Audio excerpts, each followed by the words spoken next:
I believe you have a vision for the type of agent and the individual that you want working at your company. I want us to be the most elite agency here in town, and I want there to be exclusivity. Our weakest link can't be a poor representation of our top person. They can tell immediately when it's a Huntington Ellis agent by a phone call when they meet them. We are truly creating a brand, something that people recognize even before they even introduce themselves. Welcome to the show where we explore the journeys, mindsets, and strategies of industry leaders who have set themselves apart through innovation and hard work. Today, we're diving into the world of real estate and the art of building a successful business in one of the most competitive markets in this country. Our guest today is someone who has not only thrived in the space, but redefined what it means to lead and inspire in the real estate industry. Craig Tann is a 20-plus year veteran and the founding owner of Huntington Ellis, a real estate agency. His accolades are a testament to his dedication and vision, including being recognized multiple times by the Wall Street Journal for having a top 250 team in the nation. Craig's influence stretches beyond awards. He's been featured in media outlets like the BBC News, the New York Times, CNN, and Housing Wire, and has earned titles such as 40 Under 40 Real Estate Agent and Vegas Magazine's 40 Under 40 Most Influential Business Owners. And of course, he's consistently ranked as a top 10 agent in Clark County. Today, we will explore Craig's journey from an ambitious agent to the visionary behind one of Las Vegas' premier real estate brokerages. We'll uncover the mindset, strategies, and leadership philosophy that have fueled his success. Craig, thank you for joining me today. Perfect. Thank you. I appreciate the opportunity to come speak with you. Yeah, absolutely. It's not often that I get a chance to talk to someone like yourself. Our relationship goes back a number of years. I don't know how long we've known each other, probably close to 15 years. Yeah, I think Tim, I met 2009, I think, or 2000. Actually, no, before that. I think it was 2007 when I met Tim, which was right around the time I met you. Yeah. So obviously, we sort of watched each other grow in this industry to some degree. When I met you, you were at Berkshire Hathaway. Yeah. I remember that. It was actually Prudential back then. It was Prudential back then. I apologize. Yeah. And you were an up-and-coming agent. My memory is you had a partner that you were working with at some degree, at some level, and ultimately kind of pursuing the luxury market, getting kind of heading down that road. And so here we are, about 15 years later. Absolutely. And appreciate the relationship that you and I have had over the years. Yeah, same here. Yeah. So let's dive into this. So I want to start, as I just mentioned, knew you when it was Prudential. And you decided at some point that you wanted to go out on your own. Do you remember what that defining moment or time or something that happened that pushed you in that direction? Yeah, absolutely. So I would say the defining moment was a bit of boredom, believe it or not. I think boredom and a little bit of maybe complacency with the business. I kind of felt like I was, I built a team, we were doing really well, and I didn't know what my next step was. And I felt like the creativity piece was missing. Like I didn't really, I was with a brand that's a great brand that's here in town, and it was Prudential, and they eventually got bought out by Berkshire Hathaway. So excellent company, but it didn't really feel like it fit what I was going after. So at that point, I was like, you know what, maybe I should start interviewing some other companies. So I went and met with quite a few different companies here in town, all the big names, and I couldn't find what I was looking for from a culture standpoint, a productivity standpoint. And I was like, okay, well, it doesn't exist, so maybe I should just go do it on my own.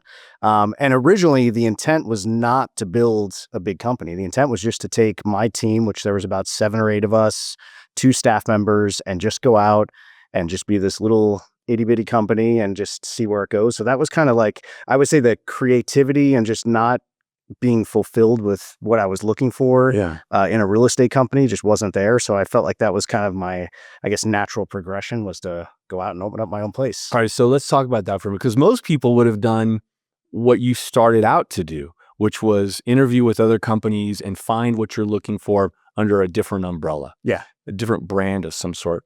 But for you, that wasn't enough. You needed to go the full distance. What is that about you that creates that kind of desire to go out on your own? That's a good question. So I think it's just, I like a good challenge. I like my back up against the wall. I moved out here from New York in 2005. Didn't really know anyone. I had one friend that I knew here in town. So I was doing well in real estate there. or at least just getting going. I was into my second year, so doing pretty well for, second year in the business. It made perfect sense for me to stay in New York. That's where I grew up. That's where everyone I knew. It made absolutely zero sense for me to drive across the country and come to Vegas. But it just, started, the first couple of years, I would say here were a little bit rough. And actually kind of a tipping point for me was when the market crashed. And I was looking at, okay, where's the opportunity? And I started going after like banks and asset management companies and really focused on that piece of the business. And that actually, I think I learned a lot of like management skills, which is really good, and actually how to run a business versus real estate where sure, you're an independent contractor, but you're not really operating a business. You're out there, you're making sales, but you don't kind of have the full understanding of operating a business. But the REO stuff actually gave me a good perspective on that. So I just, I like a good challenge, and I felt like I was at a point where I just needed a new challenge. I mean, I didn't want to keep doing the same monotonous thing with sales. So you're not afraid to reinvent yourself. Correct. Like, so it's New York to Vegas, huge move. Some people probably questioned your decision in doing that. Sure.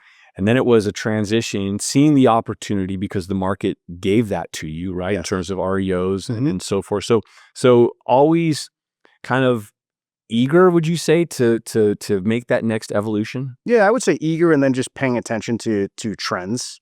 Watching the market and looking at where is the next opportunity. And I think when the market started to crash and I realized, okay, I was trained Mike Ferry agent. I was doing expired, withdrawn for sale by owner, and it was good business for me. But when I started meeting with people and every single person I met with was upside down, I said, okay, who's doing well in the business? And there was maybe two guys in town that were really dominating that bank-owned space. And I just started looking into, okay, what are they doing? How do I get in front of these people? And I just treated those banks just like a regular seller and called them and got in front of them. And then when that went away, thankfully I was, when I was doing all the REO stuff, I was collecting all of the data. So all the buyers that purchased our listings, I was putting that in a database because I knew one day that was going to go away. It always goes away quicker than we want it to. And when that happened, I was able to make a quick transition back to general sales. Yeah. So nimble, agile, always ready to kind of maybe even one step ahead of the way others were thinking. It seems like you're sort of thinking about what's next in my career, whereas most are focused really on today. Yeah.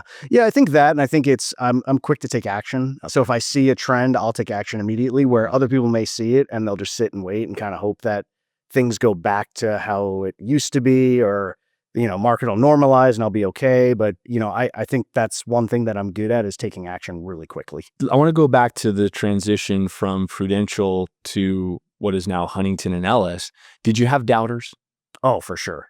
I was a doubter myself. Okay. I mean, I remember specifically, I won't name any names, but there was a broker in town that is one of a big agency. And I remember someone had told me, and this was obviously hearsay, that Craig's a salesperson. He doesn't know how to operate a business. Pretty much he's going to fail miserably. So that, things like that, I think fuel you. But I definitely had doubt. When I first opened the company, I was scared as can be of like, okay, what am I going to do? I don't even, I have an idea of how to run a business and I have a team.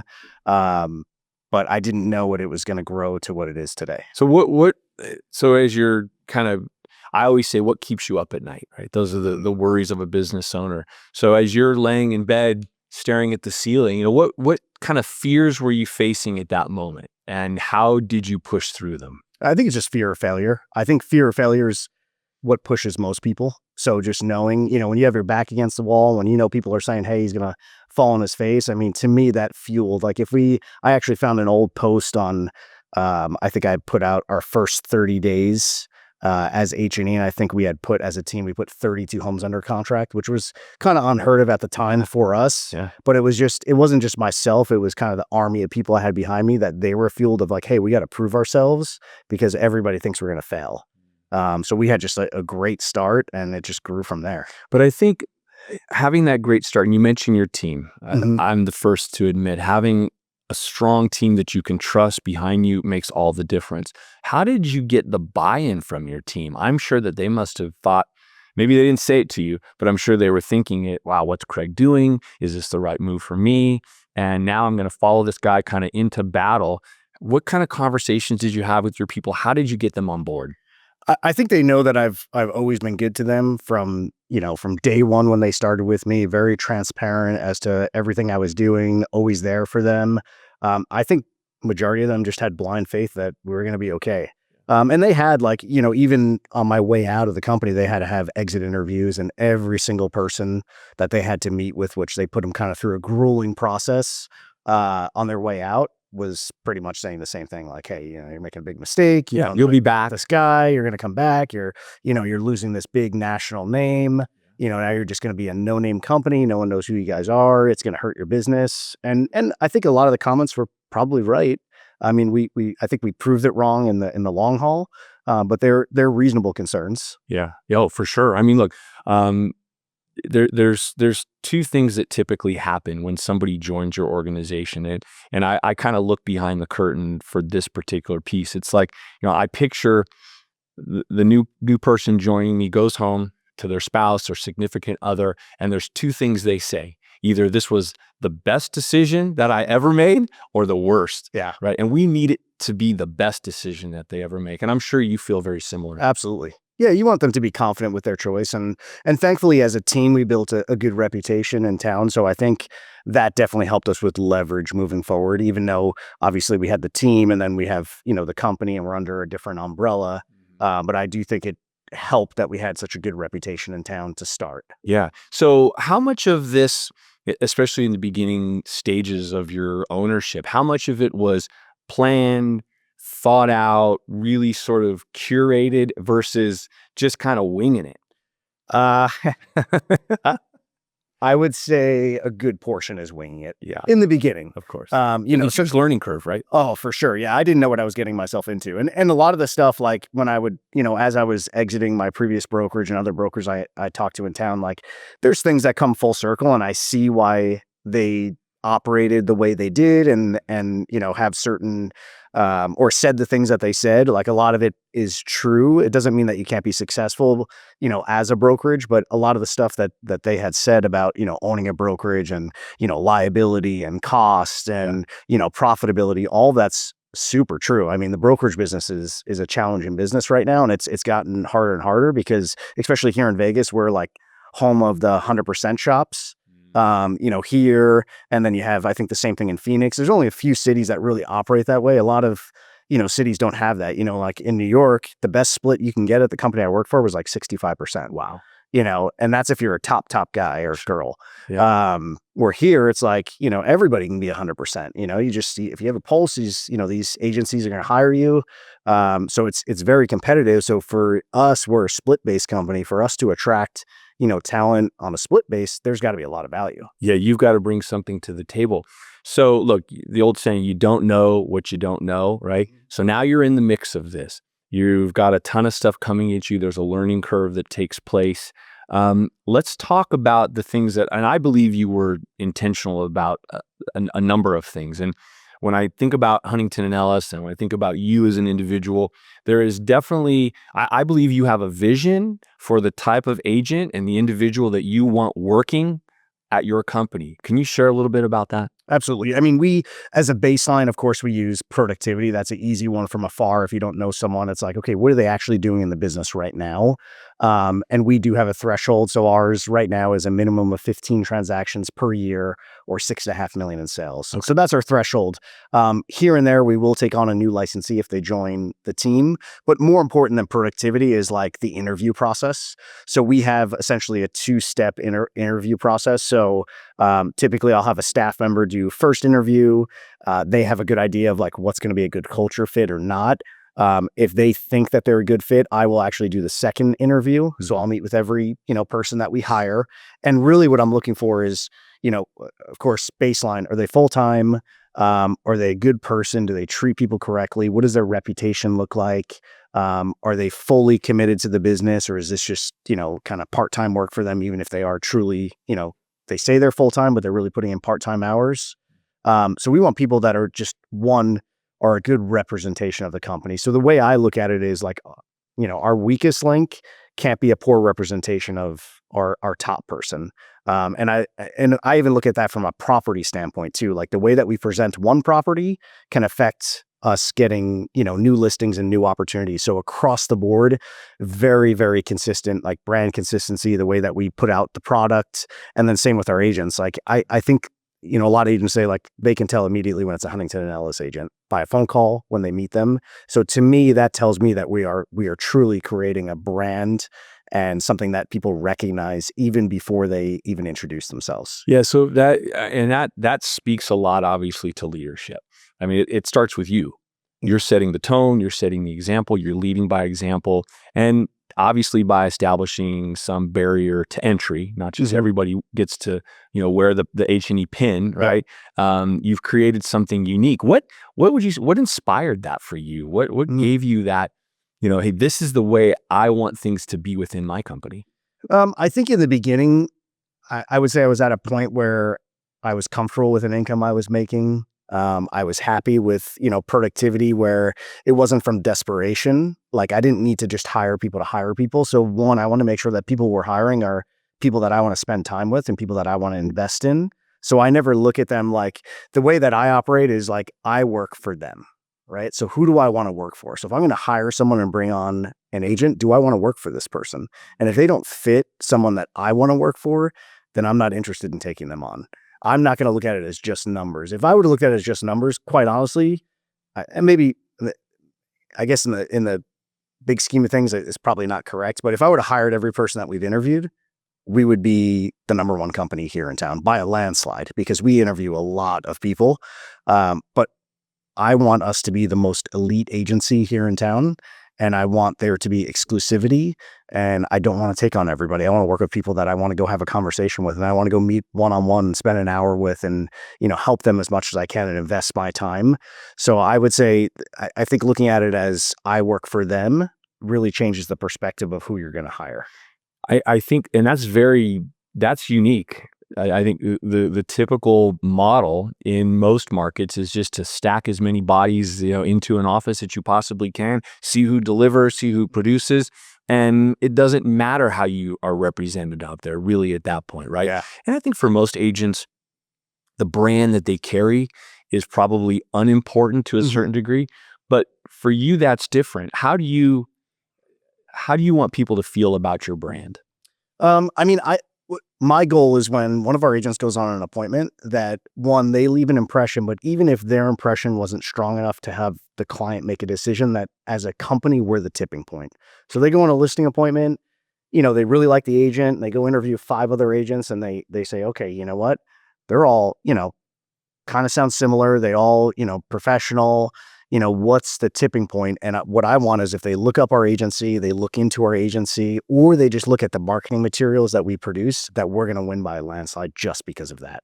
So that's my goal with it. And then same with like how we treat people, other agents, how we treat, title companies we work with, mortgage brokers we work with, like getting our agents on board to treat everyone with a high level of respect. And then also getting our agents to be very versatile. I think that's where most agents lack. I think that's why you see agents argue with each other. It's just lack of versatility. They don't know how to handle each other. And instead of, coming to good solutions, they'd rather just bicker about stuff. And then same with how they treat maybe an escrow officer or, a loan officer. It's like they just don't have versatility to have a good conversation and come up with a solution. Yeah, and I think you touched on this earlier, but you've built one of the most productive offices per agent production, right? So per agent, your productivity is higher than I think most in the country. Yeah. And you've really sort of set the standard there. We talked about that barrier to entry. So right away, I understand that anybody that works for H&E is going to have a certain level of production. But let's talk a little bit about where you feel your role or maybe even responsibility lies in terms of helping them to continue to grow their career. Yeah. I think I think part of that is just respect to the industry too, right? Like the biggest complaint that we in the industry, I think lenders too, is like, this person doesn't know what they're doing. This person's, does 2 deals a year. They have no clue. So to me, it's like, I'm not going to encourage that poor habit where I think other brokers will complain about it, but then they'll hire that person. If I'm bringing them on, I want to make sure they have growth in their business. Otherwise, what's the point of them coming on?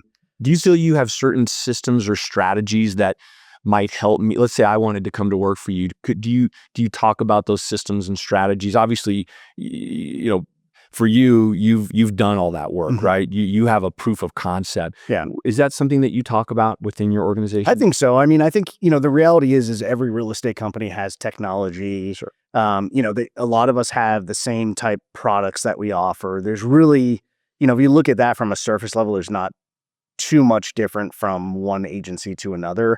I would say one of the things that we have that most don't is I was an agent that produced. I produced at a high level. I've done personally 120, 150 transactions a year, where any other brokerage or broker, they're typically a broker because they're super knowledgeable, but they don't have proof of what they've done. So not too many agents want to go be a broker because of, liability and, you're dealing with negativity all day, right? Agents come to you with issues and your job is to solve them.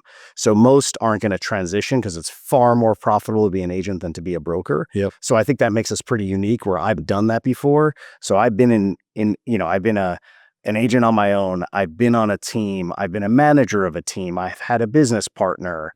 Then I started my own team, and then I've gotten to a point where I was selling, running a team, and running a brokerage up until about 2 years ago. And then I transitioned out of actually being in production. And now I have a team that does 700 plus transactions outside of, separate from the company, 700 plus transactions. And I'm now managing that. And I think that's what most agents want. So for me, like if I'm going to go work with someone or work for someone, I want to work for someone that's done it before. Absolutely. Not people that talk about it. We could all talk about, hey, get on the phone, do open houses, do all that. But if they've never done it themselves and haven't done it at a super high level, to me, that's not someone I'd want to learn from. So I feel like that piece is something that we have that's unique. And then also accessibility. Like I'm in the office every single day. I have my calendar. Agents can go on my calendar not anytime, but I have probably 10 appointments a week that are open that any of my agents can go book and spend 20 minutes, 30 minutes, whatever they want to go over maybe an idea they have.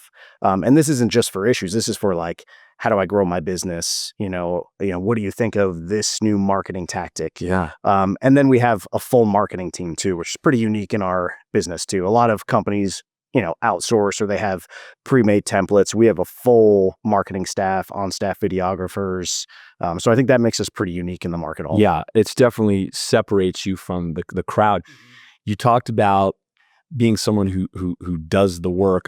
For 25 years, I was an originator myself. There's a difference when you sit down with somebody and you say, I know exactly what it's like to walk in your shoes.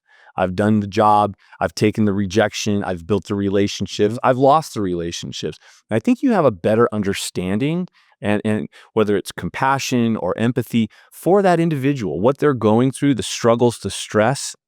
I think it's different as a leader when you've been in their shoes and walked down that road. Absolutely. And I think you understand urgency too, right? You understand urgency per deal and that this deal, by me, answering the phone can potentially make or break that deal for them and how important that is, where I think a lot of, agencies don't understand that. I don't even think agents understand that because they'd rather go somewhere, get 100% of their commission and know that maybe they can't get a hold of their broker for 2 or 3 days. And that 2 or 3 days is you just lost your deal. Yeah, it can be the difference between a deal happening or falling apart.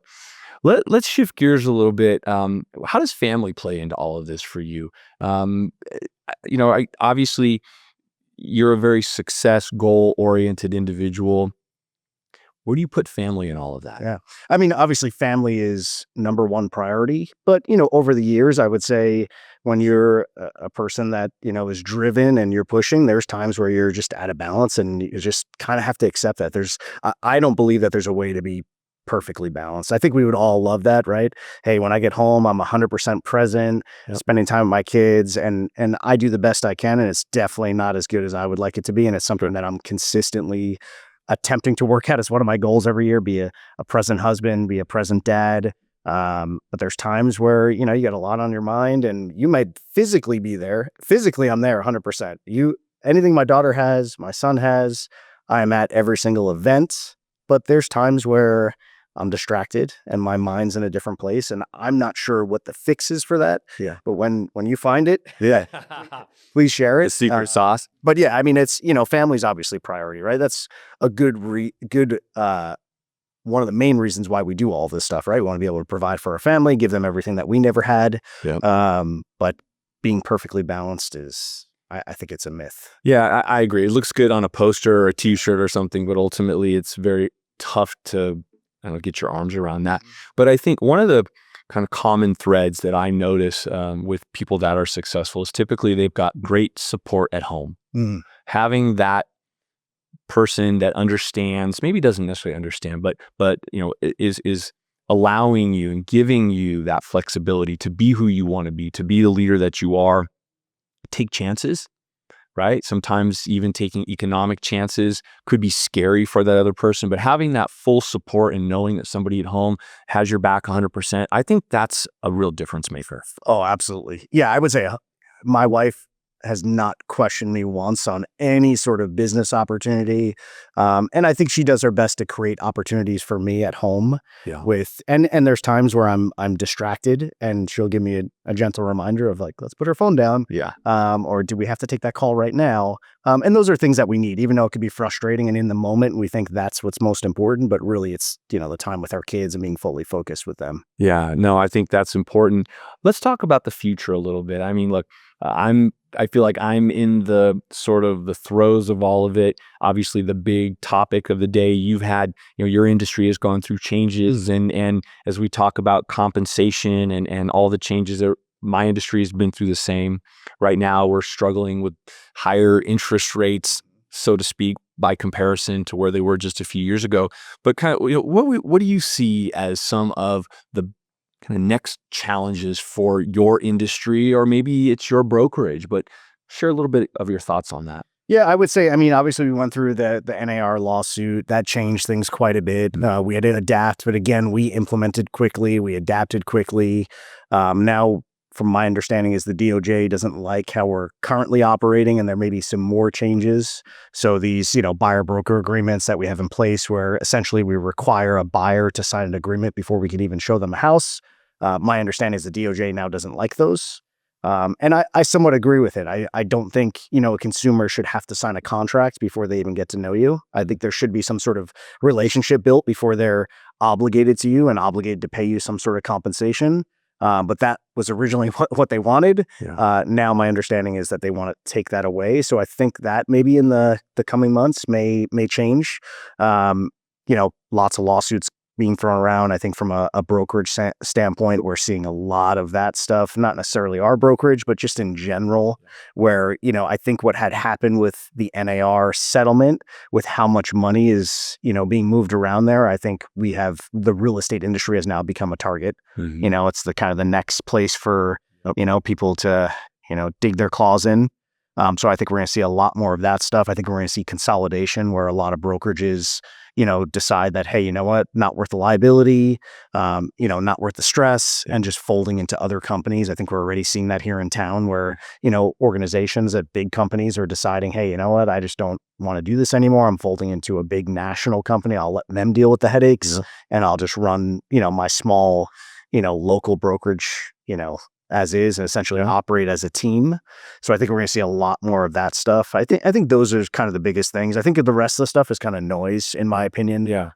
Well, I think sometimes change, even from a regulatory perspective, can be positive for the industry, for sure. On the lending side, we went through it a number of years ago, and I will tell you that it was a positive move overall for our industry. And I think that it was better for the consumer. And as an owner operator, my life got a lot easier because there were more rules. There was a framework. There were guidelines that we could follow. I don't know if that's the same on your side, but again, I think ultimately some of these things can be positive. Absolutely. I think even with the NAR lawsuit, the goal was to get compensation down. And what I'm learning is consumers don't mind paying as long as there's value there, right? So what that means to me is the best agents are going to get paid better than the not so good agents, and the consumer's in a lot more control. And I think that's fair. Why should, an agent that's been doing this for a week get compensated the same amount that someone that's been doing it for 20 years at a high level? Yeah. Why should the compensation be the same? Yeah, you're right. Why is the consumer obligated to that? So I do think there's definitely that change. I think is really good. And I think for the stronger agents, I think it probably works in their favor. Yeah. And then for the agents that maybe, don't operate at a high level or are not consistently in the business, I think a lot of them will decide to leave the business. And I think you guys saw that on the mortgage side, right? I think there was a point where you guys had like 40,000 Oh yeah. LOs, and now it's down to a couple thousand. Yeah. Well, I mean, look, when you talk about the industry being more challenging, you are going to have people that fall off. For sure. And we're about 25% as an industry of what we were just a few years ago. And I think it's probably similar or something like that on your side. Yeah. But I also know that that creates opportunities for guys like us. You mentioned consolidation. Earlier in the show, you mentioned that ownership isn't for everyone, and sometimes as an individual agent, you're going to make more than you would as the broker. And I think some guys are realizing that that's the case. So ultimately, I believe these challenging markets create opportunity for growth, and that's what I'm trying to capitalize. And it sounds like you're doing the same. On that note, are you looking to expand? I would say the goal is to expand in our small footprint, meaning, I still like the idea of one office, even though we're semi-separated into two offices down a sidewalk, but really we're one office. I like the idea of one headquarters, especially in a city like Las Vegas, because we can get from, North Las Vegas to Henderson in, 40 minutes or so. So it's not like we're, in California where it could take, 2 hours to go 1.5 miles. So I like the idea of one headquarters. As far as like going into different states, at some point it's attractive to me. But I try to keep my ego out of the way and understand that, unless we have, a significant investment from, a big hedge fund or something that wants to put money into, Huntington and Ellis, it would be challenging to grow. And I think sometimes agents get ahead of themselves and they think because they have a great name in one city that means automatic success if they go somewhere else. And I think a lot of people have tried that and they've, fallen on their face. And we've seen people come in our city from other cities. And just because, you're the big dog in this area doesn't necessarily mean that means you're going to be successful elsewhere. I have found that expansion is challenging. We've been able to do it, but only by having strong leadership at the ground level. If you don't have the right leadership at that location, you can be the best leader that exists. But if you don't have the right person on the ground in that office, leading the team day in and day out, it doesn't work. That makes sense. Yeah. It does not work. What do you see? Just quickly touch on the luxury market here in Las Vegas. You've been a big part of that. You've seen that growth. It was just a few years ago, Craig, that you could count on one hand the number of $5 million deals that happened in a year. Yeah. Now seems to be almost sort of a regular occurrence. How do you see the luxury market moving forward? Yeah, I mean, luxury's changed here in our market. It used to be, I used to use 800,000 as the price point for luxury. And now it's more like, quite honestly, it's probably closer to 2 million.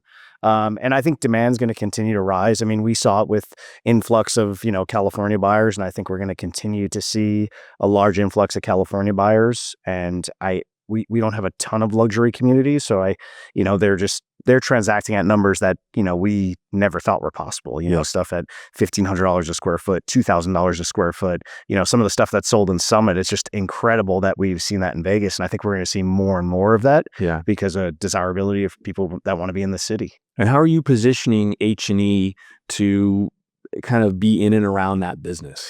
I think it's in the people we hire. Okay. I think that's our quickest way. Instead of doing it one by one, if we hire a great agent that has a footprint in that space, we gain their 25 or 30 or 50 transactions in that space. And that gives us, that credibility. We have a really good PR team, which helps. So anytime, we do take, a listing or make a sale on those price points, we're making sure that everybody knows about it, just positioning the company stronger and stronger in the luxury space. Yeah. And do you see any kind of acquisitions in terms of that transition? Are you working on anything? You don't have to give any names, but are you working on anything currently that might kind of move the needle for you? Yeah, there's another agency in town that's pretty prominent that we're talking about partnering, separate but equal, but a partnership where we're helping each other. Yeah. And our agents helping each other. So they have, another space to work from. And that's kind of in its infancy stages, but it's been a conversation we've been having of like, how do we make this better for our agents? It's not I'm not buying them out, they're not buying me out. It's more just how do we help each other and continue to do well in that space. Is collaboration with other brokers important to you? Absolutely. Yeah. Yeah, I mean, it's all relationships. Yeah. I think that's really strong. I mean, even if we have a client, if we have a client on an NDA and they don't want to provide proof of funds to go see property, that's all relationships. If it's, some of the bigger names in town, it's a phone call. Hey, this is one of my clients, and they know instantly that, me or one of my team agents aren't going to be out with a client that's not a real client. Yeah. And that's big in our market. And I think it's all markets where we get a lot of, and I still don't understand the thought process behind a consumer that, has zero financial wherewithal to buy a house, but then we'll have an agent go show them 25 properties and their proof of funds is fake. And I don't know what the goal is there, but it's. Well, we talked a lot about reputation. We talked about the type of the caliber of people that you allow into your organization, and people in this city know that would never happen with a Huntington and Ellis agent. Correct. And those are the things that set you apart. Absolutely. But boy, this has been great, Craig, and I really appreciate you joining me today. Congratulations on all your success. Thank you. Same to you. Hard earned, well deserved, and appreciate getting to know you better here today. Absolutely. Thank you, Chris. All right. Yeah. Appreciate you. Yeah. All right.